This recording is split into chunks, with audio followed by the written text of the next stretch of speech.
Film बनाना अगर शरबत बनाने जैसा हो तो एक बोतल में थोड़ी सी बेताब, थोड़ी सी मर्द और एक चुटकी लगान भी मिलाकर डाली जाए तो 1920 के कालखंड में बनी फिल्म आजाद तैयार होगी।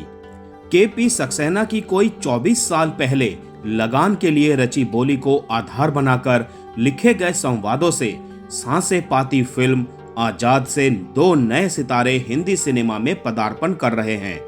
एक हैं अमन देवगन, जिनकी मां नीलम से शायद उनके भाई अजय देवगन ने कभी अपने भांजे को हीरो बनाने का वादा रक्षाबंधन पर कर दिया होगा, और दूसरी हैं रासा थडानी, जिनके पिता अनिल थडानी देश के नंबर 1 फिल्म डिस्ट्रीब्यूटर हैं और जिनकी मां रवीना टंडन की अदाओं पर लोग अब तक फिदा हैं। फिल्म आजाद की एंड क्रेडिट्स में एक नाम संजय भारद्वाज का भी नजर आता है, जिनकी जिम्मेदारी फिल्म में स्क्रिप्ट का अनुवाद करने की रही। मतलब कि ये हिंदी में महसूस की गई पटकथा नहीं है। मालूम ये भी होता है कि फिल्म आजाद को देश का दिल समझे जाने वाले मध्य प्रदेश में शूट किया गया है और इसकी कहानी भी आजाद भारत के वहीं कहीं के एक इलाके में सेट की गई है। कहानी में चूंकि बागी भी हैं, चंबल की खंतियां और खाइयां भी हैं और लड़के को मोड़ा और लड़की को मोड़ी कहने का संयोग भी है, तो माना जा सकता है कि ये फिल्म बुंदेलखंड की कहानी कहती है। आजाद यहाँ उस घोड़े का नाम है जो समय से पहले जन्मा।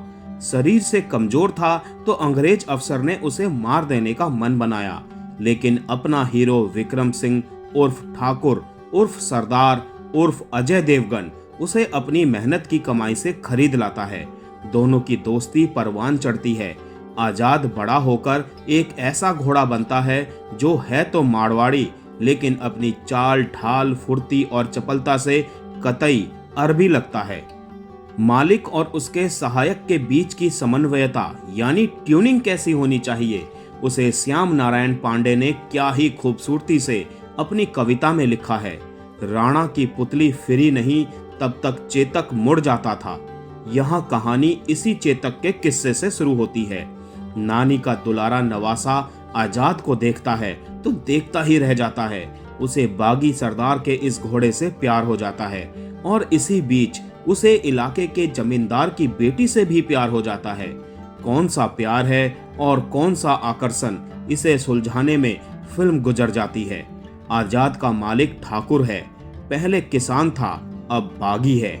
नानी के नवासे का नाम गोविंद है, उसकी प्रेमिका का नाम राधा रुक्मणी कुछ भी हो सकता था, लेकिन लिखने वालों को त्रेया और द्वापर का संगम कराना अर्धकुंभ की दौड़ वाले क्लाइमेक्स की फिल्म में अच्छा लगा होगा। सो जमींदार की लड़की सबने मिलकर रखा जानकी। गोविंद और प्रेमिका जानकी समझने की मति में ही इस फिल्म का असल मर्म छिपा है। आजाद दारू पीता है, ठाकुर के सिवा किसी दूसरे को अपनी काठी पर सवार नहीं होने देता।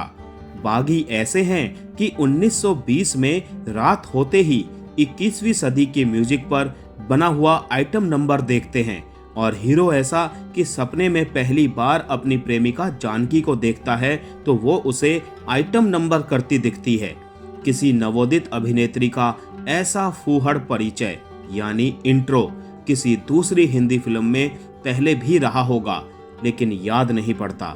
रवीना टंडन की पहली फिल्म पत्थर के फूल इस बीच मुझे खूब याद आती रही, और रवीना पर फिल्माए गए टिप टिप बरसा पानी जैसे तमाम कामुक गाने शायद फिल्म आजाद बनाने वालों को जरूर याद आते रहे होंगे। नहीं तो पहली ही फिल्म में रासा से उई अम्मा कराने का तुक फिल्म की कहानी के हिसाब से कहीं नहीं है। रासा और अमन दोनों को समय से पहले लॉन्च कर दिया गया है, शायद बस इसीलिए कि दूसरे स्टार किड्स जो हाल फिलहाल में लॉन्च हुए उनमें से कोई भी बड़े पर्दे पर अपने बूते पूरी फिल्म चलाने लायक है ही नहीं। ऐसा करिश्मा हिंदी सिनेमा में आखिरी बार साल 2000 में फिल्म कहो ना प्यार है में हुआ था। फिल्म आजाद अभिषेक कपूर की बतौर निर्देशक 7वीं फिल्म है, लेकिन हिंदी सिनेमा के दर्शकों के बीच वो अब भी ट्विंकल खन्ना के एक्स बॉयफ्रेंड गट्टू के नाम से पहचाने जाते हैं। अजय देवगन के भांजे को लेकर यह फिल्म बनाने वाले गट्टू अभिनेता जितेंद्र के भांजे हैं। जितेंद्र की बहन मधुबाला के बेटे।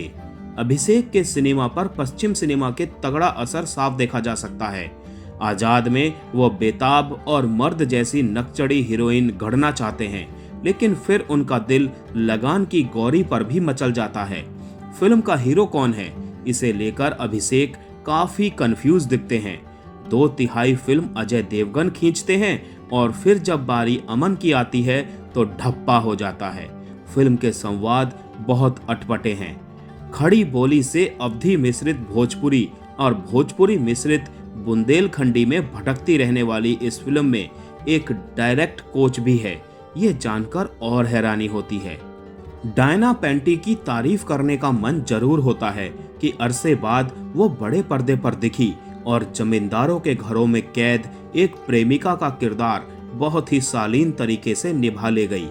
क्रूर जमींदार के किरदार में मोहित मलिक ने अमिताभ बच्चन की कुली का डैन धनुआ बनने की पूरी कोशिश की, लेकिन विफल रहे। हंटर, चाबुक, लॉन्ग बूट पहनने के बाद किरदार क्या होता है, इसे समझने के लिए उन्हें प्राण के विलन वाले दौर के किरदारों को देखना चाहिए था। कुल मिलाकर आजाद शुरुआत में कमजोर है। कहानी में न्यूकमर्स को स्थापित करने में लंबा टाइम लिया गया है। कमजोर स्क्रिप्ट और रोमांटिक एंगल की कमी के कारण दर्शकों को खींचने में खासा सफल नहीं है। फिर भी फिल्म को दमदार एक्टिंग के लिए एक मौका दिया जा सकता है दोस्तों।